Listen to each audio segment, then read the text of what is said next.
Yo, have you heard about Anchor? It's the easiest way to make a podcast. Let me explain. It's free. There's creation tools that allow you to record and edit your podcast right from your phone or computer. Anchor will distribute your podcast for you so it can be heard on Spotify, Apple Podcasts, and many more. You can make money from your podcast with no minimum listenership. It's everything you need to make a podcast in one place. Download the free Anchor app or go to anchor.fm to get started.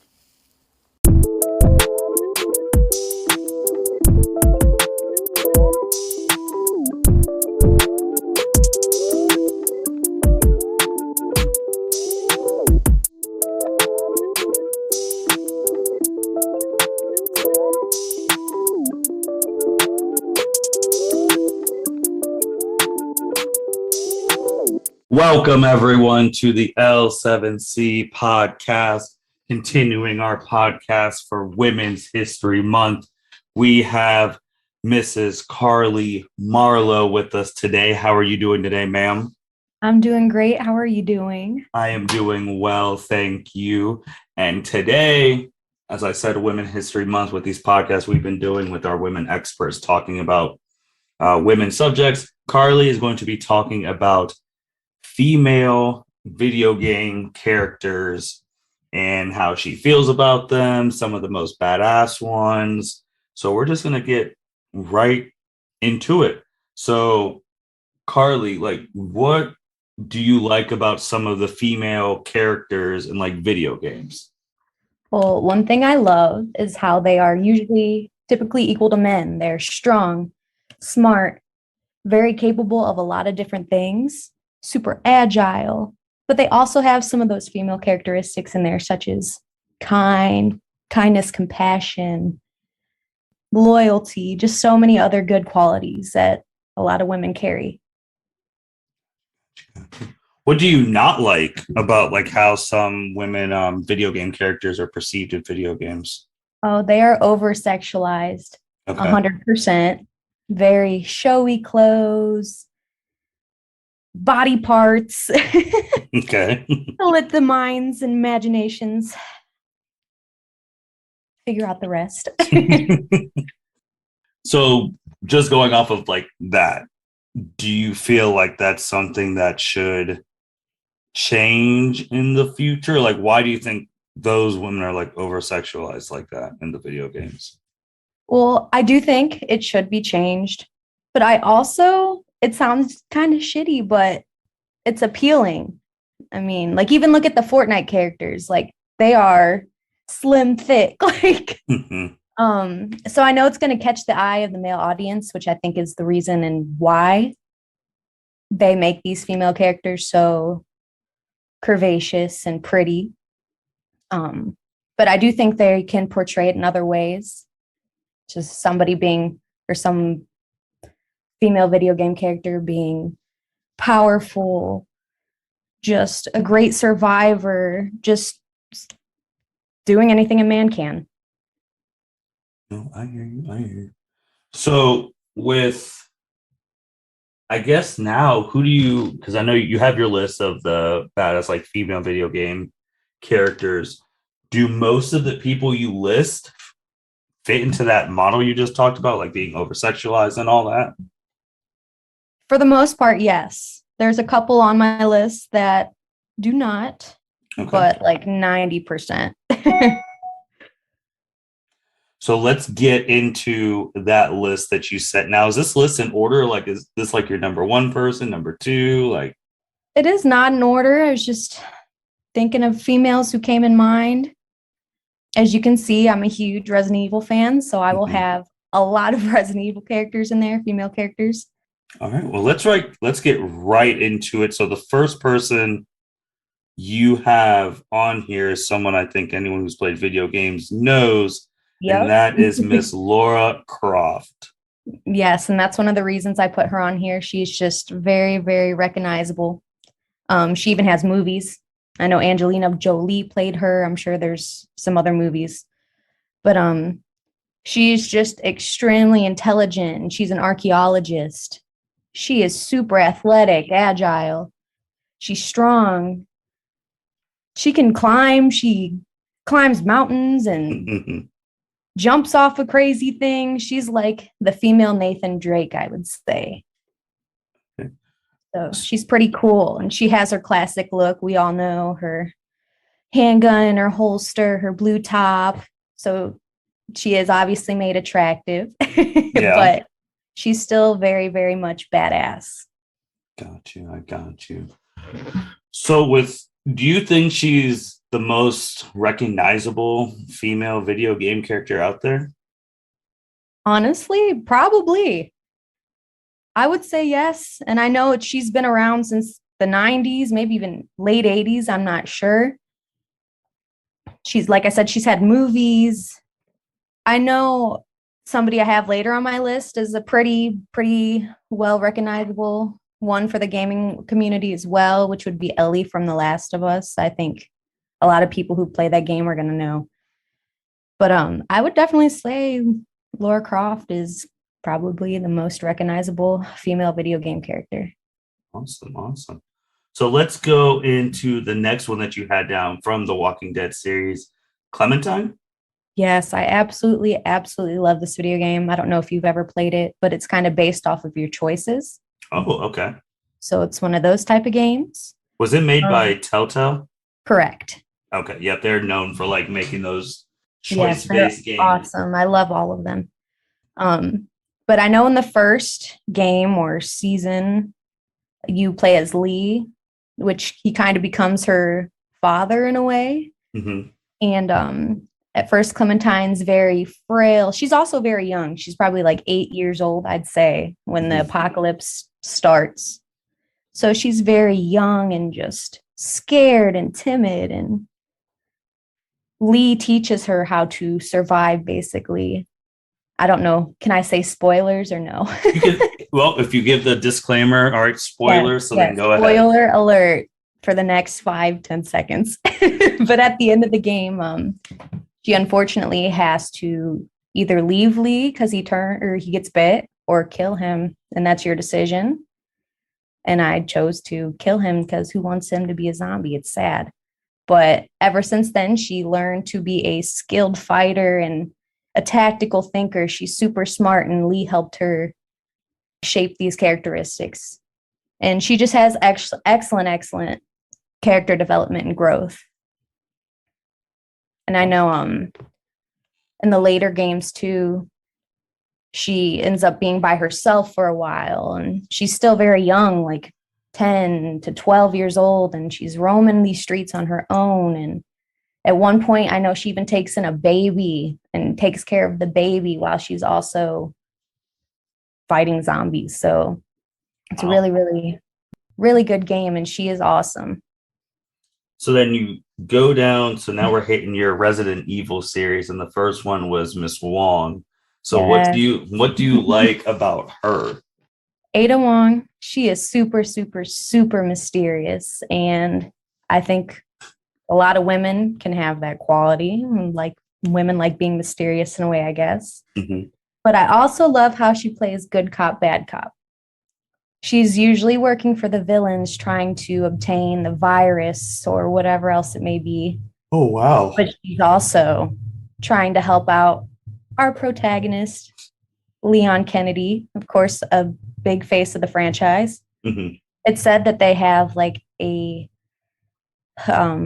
romantic connection, but we're never really sure. But she's always saving his butt, getting him out of sticky situations, but she's also working for the bad guy. So it's kind of an interesting dynamic. But she is also super agile and flexible. And she also has her like grappler gun. It's got like the hook on it. And I know that's one of her things. It's in like every game that she's in. It's like her main, I guess, weapon or weapon of choice. Not a weapon, but she always has it. So she's always getting herself out of sticky situations, jumping over things, climbing up things. She's also another character like that. Then staying with Resident Evil, you got then Jill Valentine. So what's the difference between Jill and Ada? Well, Jill was in the very first video game for Resident Evil. She's one of the faces of the franchise, and she's probably the most recognizable female from Resident Evil. She's also known for being kind of witty and funny, which I like. But she's just, again, she's a weapons specialist. She's smart. She's strong, as well as Ada. And I feel like all of these females kind of display the same characteristics. But everybody pretty much knows who Jill Valentine is. I feel like if you know the Resident Evil series, you will definitely know who Jill is. So would you say then that like Ada, Jill, I guess from female characters they're the top two? Or what about like how does Claire fit into the female characters of Resident Evil? I think Claire would probably be two because she's in quite a few games, and she is the sister of Chris Redfield, which is probably the main face of the franchise. So she's the little sister of Chris, and I know she shows up in RE2, I believe. Mm-hmm. And she is going to Raccoon City to find her brother, and she ends up meeting Leon Kennedy, which I had mentioned earlier. And they're kind of stuck in this zombie outbreak together, and they get separated, and she ends up meeting Sherry Birkin, which she's also on my list. Mm-hmm. And her parents created or helped create Umbrella, which is the pharmaceutical company that created these viruses and bioweapons. Mm-hmm. So unfortunately, Sherry gets infected, but she has a mutation. So she's very, very sick in Resident Evil 2. And she's still a child, so she can't really do much. So Claire takes the role of her protector, and they become very, very, very close. And Sherry will remain close with Leon and Claire for the rest of the franchise. So Claire is also very, very compassionate, and because she cares so much for her brother and Sherry, and her and Leon are really, really good friends. So that's another great quality about her. Do all of the women in Resident Evil, do they all work together, like Sherry and Claire, or do they all go their separate ways? They all kind of, well, sometimes they work for different organizations, but they all, I guess, are fighting for the same cause. The same cause to, I guess, what would be that same cause for people who don't know Resident Evil? Just preventing outbreaks, and if there is one, get rid of them all. Fair enough. Any other Resident Evil characters that we need to hit on before we go to a different franchise on the list? I do have Sheva Alamar. Okay. I absolutely loved Resident Evil 5. It came out when I was like 9. I played that game every single day. I would wake up early before school and I would beat it almost every day. I love that game, and I think that's why she makes my list. She's not one of the most recognizable characters from the Resident Evil series, but Resident Evil 5 is the first, I guess, co-op game. So she's with Chris Redfield, Claire's brother, and they're in Africa. She's a native African operative, and she works against anti-bioterrorism. And I guess Resident Evil 5 kind of emphasizes partnership, and she's just an extremely great partner. Again, she's very compassionate.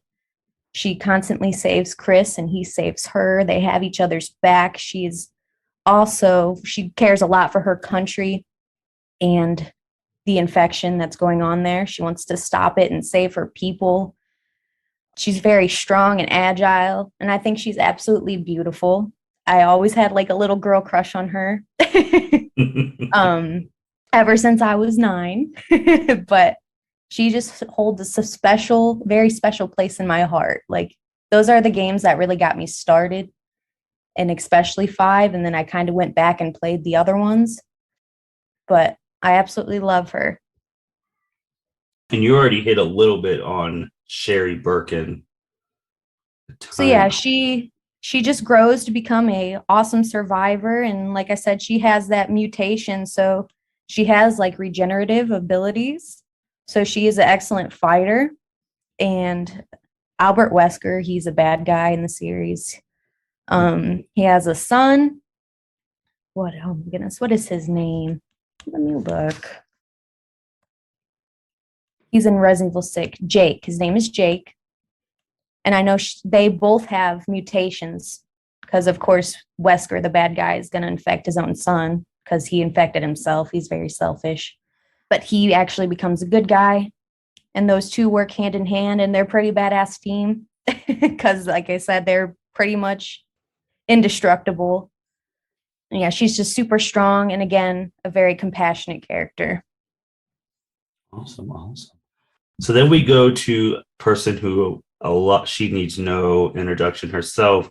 ChunLi from Street Fighter, who is also a very famous female video game character. Yeah, she was going to be my number 2 for that question you asked earlier. Oh, okay. See, Street Fighter was before my time, so I don't know too much about it, but I know who ChunLi is.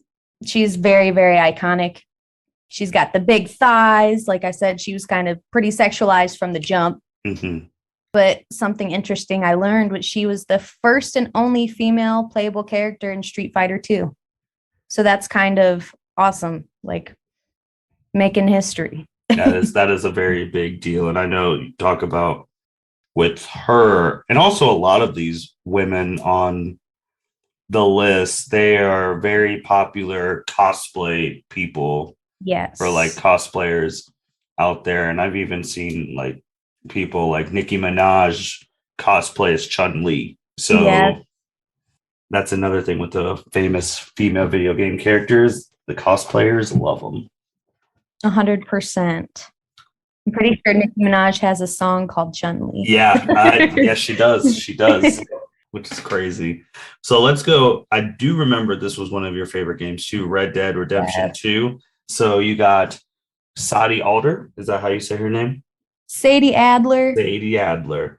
So what is about Miss Sadie Adler that makes her so special? Well, she was unfortunately widowed. Oh. She lost her husband early in the game, and she kind of comes into the group with Arthur and everyone else. At first, she's just very, very upset and throws a lot of fits and just kind of minds her own, I guess. But as the game progresses, she kind of gains her confidence and she wants revenge. She is a very vengeful person. And I think that's why I like her so much. She's super relentless, fearless, and she's strong. She's super outspoken. She don't take shit from nobody. She's also super, super loyal to Arthur. And they end up having a great relationship as friends. She also gets a soft side for Arthur, but really nobody else. Okay. But she is awesome. She sharpshooter. She helps them out a lot with the missions. And yeah, she's pretty cool. I like how badass she is and just how relentless she is. So then you go from Red Dead 2 to the Last of Us series, and we got Ellie. Yes, Miss Ellie. So this was another character I'd say isn't very sexualized because she is a part of the LGBTQ community. Okay. And it is confirmed in like the DLC that comes after the first game. Mm-hmm. So I love Ellie. These are another one of my all-time favorite games. And I know in the first Last of Us, she is found by Joel, and she'd been bit, but she had a mutation of some sort and didn't turn. So the main goal was to get her to this hospital to try and make a vaccine. Mm-hmm. So throughout the first game, she is always very, very, very mature. She cusses. She's kind of a smart ass. But she doesn't really have any fighting skills yet. So Joel kind of helps her mold those. And she honestly becomes a skilled survivalist. She's great with weapons and she can craft things. And she learned this all from Joel. And I know in the second game, she becomes relentless because, well, spoiler alert, these bad guys kill Joel. Oh, no. And that was her father figure for 10 years or so, I'd say. I don't remember how long the jump is between games, but Yeah, she wants revenge. She is super strong. In the end, it's very, very powerful ending. I recommend everyone go play that game. The end is awesome. She's great. Awesome. So then next you had the Uncharted female characters in their respective games. So if you want to talk about Elena and Chloe and how they're special. And so Elena becomes Nathan Drake's wife. Ooh. She has been in the first game, which is Drake's Fortune, and she's in the last one, Uncharted 4 too. So I'm pretty sure she's been in every single one. She's super, super kind, compassionate, kind of timid and shy as well. And she takes liking to our protagonist. Mm-hmm. They kind of are like our Lara Crofts in the video game world, where they're kind of explorers and archaeologists and cool things among that kind of topic. I like her intelligence. I think she's super smart. And I think that's another reason I like Lara Croft, because intelligence is awesome. And I know Chloe, she was kind of portrayed as a sleaze a little bit. Because she and Nathan Drake also had a thing in the Uncharted. Mm-hmm. They weren't like official, but you know. Okay. Still, so they don't like each other at all. Oh boy. But Chloe was another partner, I guess. Once in a while, you'd bump into her during the campaign, and she'd help you out, and she'd fight bad guys and punch them and shoot at them, and they're both really good at that. So I think that's why they're awesome. Oh. So then you go from Uncharted to Mortal Kombat, and you had two girls who stuck out to you in the Mortal Kombat series. And I feel like most people would agree, because these are the first two I think of, but Kitana, of course, and then Melina. I think they're pretty well known. You have Cassie Cage. Who else is there? See, those are the only three I could think of. I haven't played too much Mortal Kombat, but I can tell you who Kitana and Melina are. I think there's Sonya Blade as well. Yep. If I remember correctly. Yeah, but I would say with the Mortal Kombat women, they didn't pull any punches with the women's with the fatalities, because they got some intense fatalities as well. Oh, heck yeah. They are definitely over-sexualized a bit, though. Yeah, and Mortal Kombat in the games, especially as graphics get better. Oh my goodness. the over-sexualization does get, it gets more realer and realer on each gaming system. 100%. And I know they're cosplayed a lot as well. Yeah, absolutely. And then you also had Naruto females from like video games. So like the normals, like the Tsunade's, the Sakura's, because obviously they're all strong in their own right in the video games. So from the people you listed, just throwing this out there, if you were to create the perfect female video game character for you, what traits would you want from the people you listed into that character? That is a great question. Man, I love them all. So this is really tough. I would like to be a mix of like Sadie Adler. Okay. And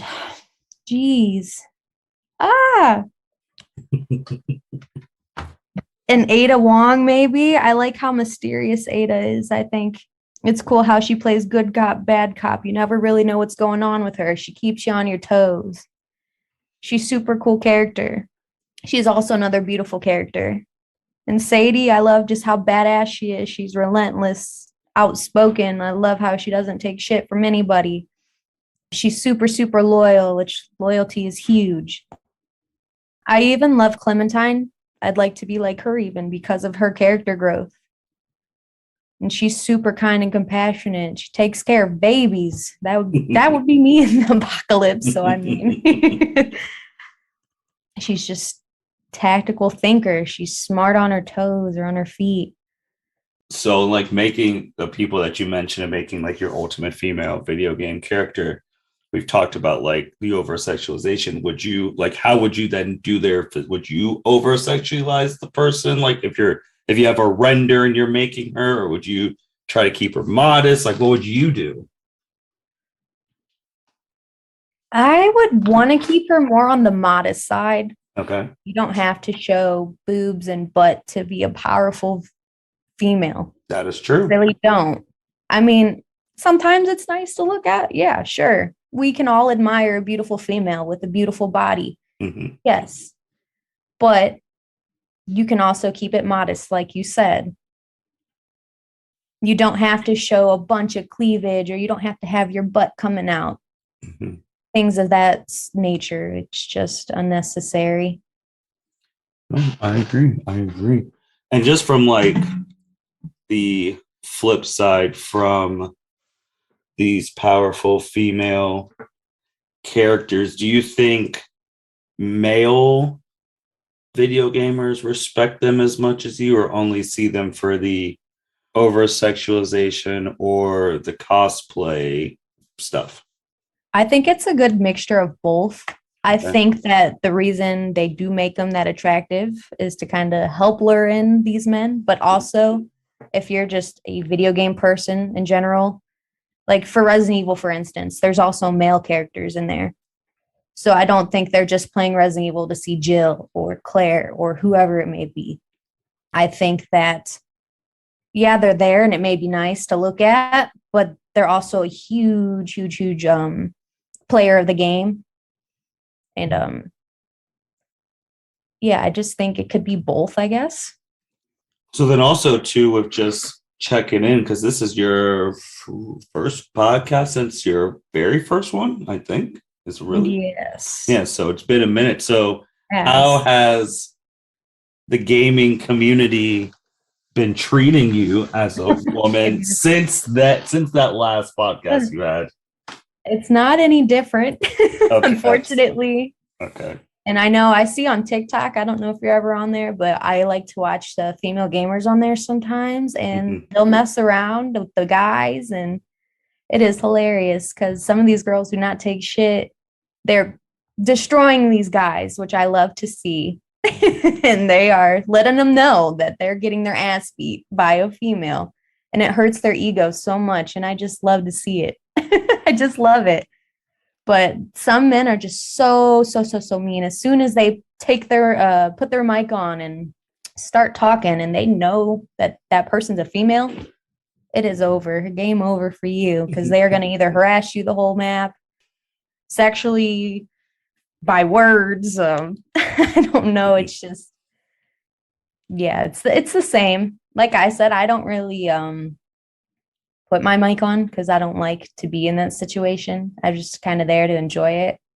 But if I do start streaming, which I'd love to, I'm definitely going to have to, and I'm going to have to talk to my followers or people watching my videos. So got you. I feel like that'd be a good one for your next like episode, your top female Twitch streamers.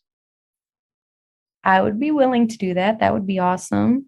Like, I feel like that'd be, to build off of what you just said of them kicking dudes' butts and getting salty about it. I feel like we should definitely then highlight the girls who are kicking dudes' butts and making them feel salty about it. For sure. I don't know specific names since I do watch it on TikTok, so I'm kind of just like scrolling through. Mm-hmm.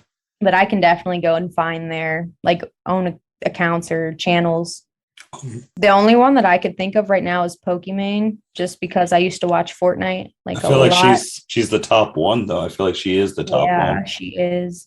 And she gets a lot of hate too. Oh, she does. I know she was just part of some controversy with Ninja. Yeah, well, he's said some things about not working with women gamers because of respect of his wife, which that's a whole episode in itself. Oh my goodness.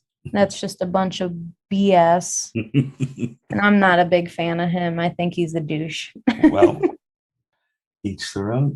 I mean, I'm indifferent about him. I just know he makes a whole bunch of money. Oh yes, he does. So. I used to kind of watch him. Like I used to like Fortnite, and I would watch her play once in a while. And yeah, the men under her comments are nasty also. I don't know if you've ever seen like her Twitter, like all the people. I've seen the Twitter, yeah. I feel bad for her. That's rough. Well, Carly, since it is Women's History Month here on the L7C, we're making sure the women get the last word on their episode. So take it away. Yeah, so first off, happy International Women's Month. I just want to let women know, or even little girls know, that you can do anything. You're capable of anything. You can do anything a man can. You're beautiful. You are smart. You are powerful. And if you like video games, keep playing it. Who cares what men have to say? Because, I mean, this episode is about video games. There's nothing wrong with being a girl gamer. It is so much fun. And keep doing it. Keep being a powerful female. And yes, thank you all for watching the podcast. Like, comment, and subscribe. Thank you for listening to this episode of the L7C podcast. Be sure to like, rate, review, and subscribe to the channel. Follow us on all social media platforms, and we'll be talking to you guys soon. Take care.